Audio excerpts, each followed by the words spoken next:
Hello, everyone. Welcome to class number 7, Talking to Patients and Families. I am Jared Dashevsky. I am founder, creator of Healthcare Huddle, and creator of this course, Intern Year Bootcamp, in partnership with Doximity. This class is a very useful class. I mean, all the classes are useful, but this one more important because I didn't really learn the mechanics and the proper technique of talking to patients and families, honestly, until I did my ICU rotations as a second year. So in this class, what we'll talk about is how to communicate and what to communicate with families, getting prepared for those goals of care meetings, and how we can use some of Doximity's tools to help us. I'll first start out that when you're in the hospital, whether you're an intern in medicine or surgery, you are seeing patients at their worst. This is just another day for you, right? You got through classes 1 through 6, you woke up, did your routine, got signed out, did your pre-rounding process, presented on round, started getting tasks done, started consulting. That's just a day in the life of a doctor, right? But the patient on the other side and their families, they are scared. They're in a very unfamiliar environment. Perhaps they're confused, right? Some delirium. It's not a good time for the patient, and you just need to keep that in the back of your mind when you're speaking with patients and their families, explaining things to them. Just know that they're in your court and it's scary. So what I do, and this is all my personal tips and tricks, right? And as an intern, you should always be introducing yourself, stating who you are, your role, and what team you're a part of. And if you remember from above, right, you're the glue as a medicine intern or as the surgery intern. Like you're the glue that's holding all the other teams together. And it's important for the patient to know who you are, your role, and what team you're part of. I'm Dr.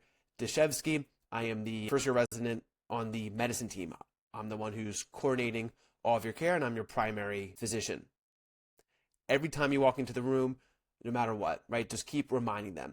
Oftentimes what I'll do, especially if I'm meeting them for the first time, is I will write down everyone on the team, on the medicine team, and then also write down like who we're consulting.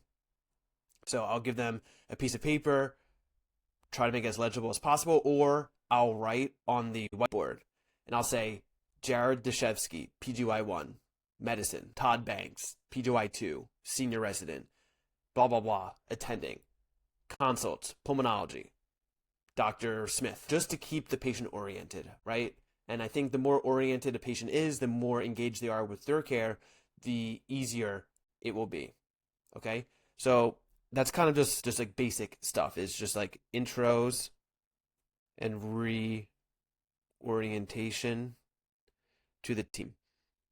And this goes a long way. Seems stupid, but listen, when the patient's there and they know who you are, they can say Dr. Dashevsky, or I say Dr. Dash. Like you can call me Dr. Dash. And they're saying Dr. Dash, that's great. It's always difficult when patients just don't know who you are and you're just saying, here's what we're going to do today. Here are the updates, blah, blah, blah, blah, blah. It just throws them all off. Who the heck are you? So always be sure to intro yourself every single time, no matter what. And then if you're watching this and you've worked with me before, or you've heard my spiels, the one value I am very stringent on, or believe, I don't even know which the correct word would be to use, but I'm very big on avoiding surprises.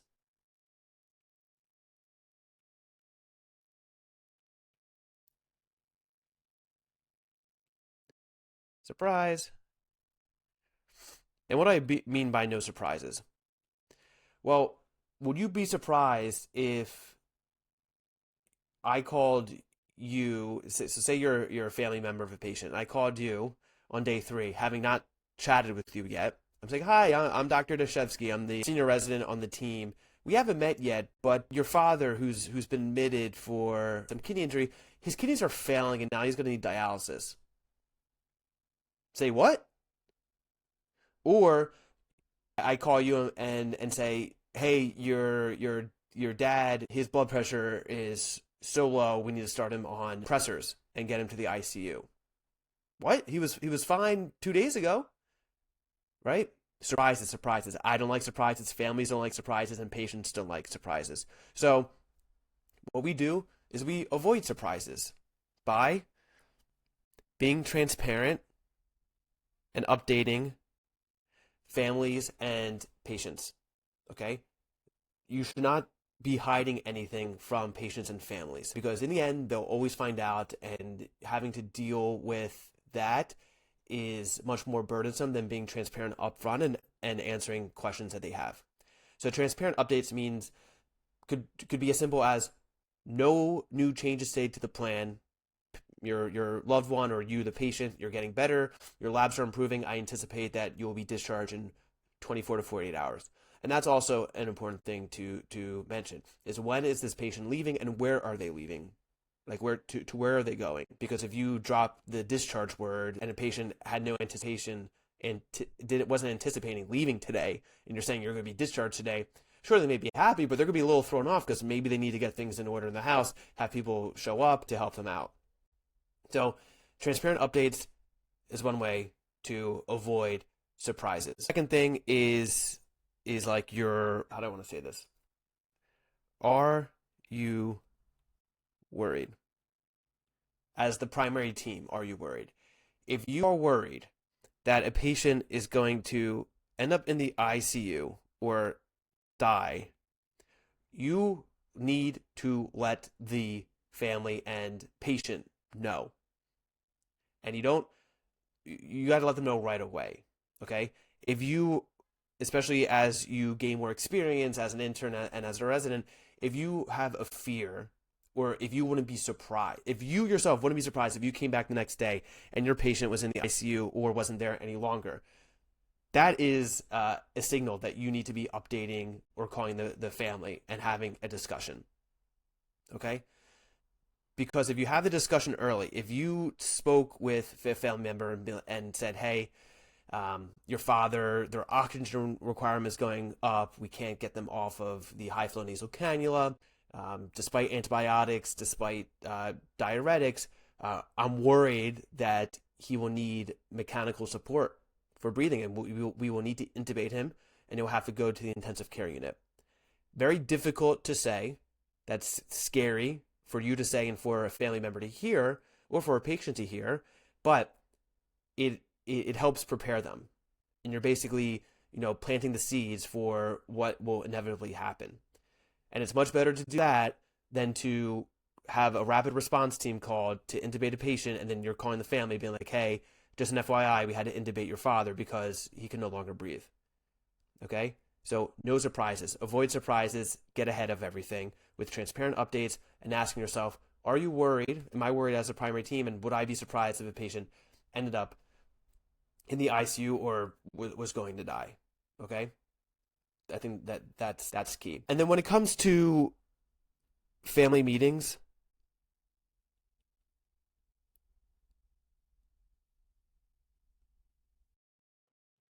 these are you will probably sit through dozens, if not hundreds, of family meetings throughout your residency. Family meetings and goals of care conversation are typically reserved for the sicker patients or the very complex patients where you need to make sure everyone is on board. I'm not going to get into the nitty gritty of how to run a family meeting or how to run goals of care. That's stuff that you'll learn just throughout the teachings of residency and seeing what your senior resident does. But the what I said above still applies. It's like being transparent, orienting yourself or reintroducing yourself to the patient, being transparent. Don't beat around the bush, especially for patients you are extremely worried about. We have psychologically like this defense where we take a very circuitous route to get to the main point, right? If I'm worried a patient is going to stop breathing and need mechanical ventilation, I don't start off by saying to a family, hey, so listen, your dad came in, he was having trouble breathing. He started off on like this low flow nasal cannula, and then he moved to the high flow nasal cannula, then we gave him antibiotics and Lasix and diuretics. But despite all this, we're worried that he's going to be intubated, right? Just say like his breathing status isn't improving, and I'm worried he's going to be intubated, right? Just lay it out first, but give that header like, I have some unfortunate news, but I'm worried about your father. because da da da. But family meetings and goals of care, basically, you want to plan them early before bad things happen, and these kind of link together. So if you're worried about a patient who may end up in the ICU, perhaps they're 99 years old, right? Would that patient really benefit from an intensive care unit? I don't know. Which is why you need to have these family meetings to discuss what this patient's goals of care are and if they would want to be intubated. These are very uncomfortable conversations, but throughout residency, you'll see that you get very comfortable with the uncomfortable.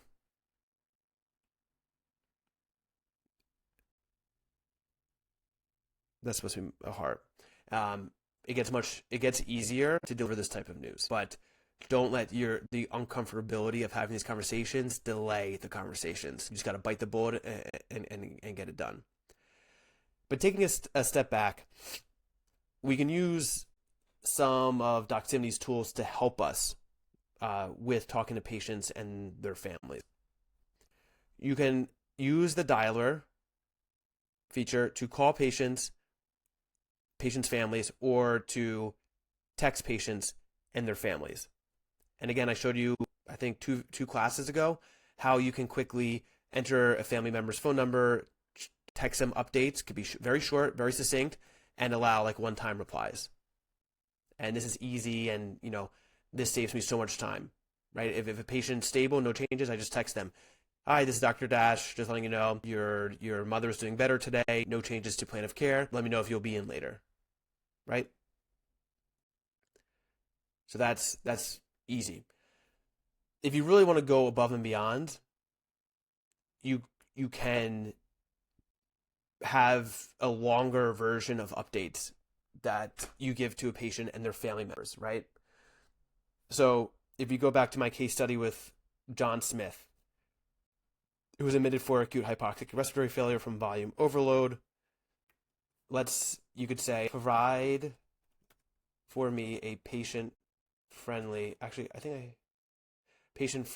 update based on the attached progress notes that were made up by my own generative AI. Middle school level, highlight key plans, right? And so this is just like going above and beyond as a physician, right? So maybe this patient, John Smith, who we have, is quite complex, and I just want to make sure everyone's on the same page. So I can verbally say something to him, but also I can print this out, right? I could just copy this. I could share it. Oh, I didn't even know this. I could fax it if the family member somehow has a fax machine at their house, or I can send a secure text to the family member. I didn't know this. You're seeing me react to this in real time. Oh, that's great. Right? So we could easily send this to a family member. Mr. Smith was admitted, right? We already know that. Just really explaining things very simply. And here is the plan. Right? I think this is excellent. This is just an excellent use case of how we can use generative AI to improve patient care and improve transparency. Oh, you could download as a PDF and print. Excellent, right? And you could just hand it over right to the patient. And you could play around with it. You could edit it and be like, only highlight what the plan is for today.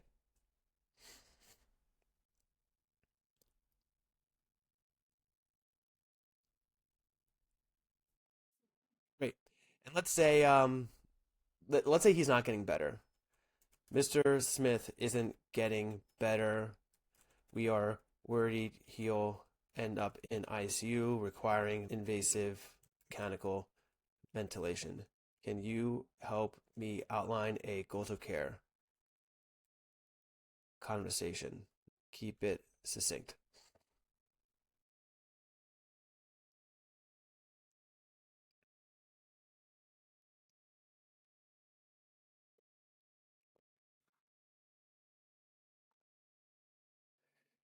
This can help, right? Tell me what you understand. Medical update, big picture. Explain what it means. What would he say is the most important thing sitting here? And present clear options. this is what I like. I'm like option A, option B, option C, right? Offer recommendations.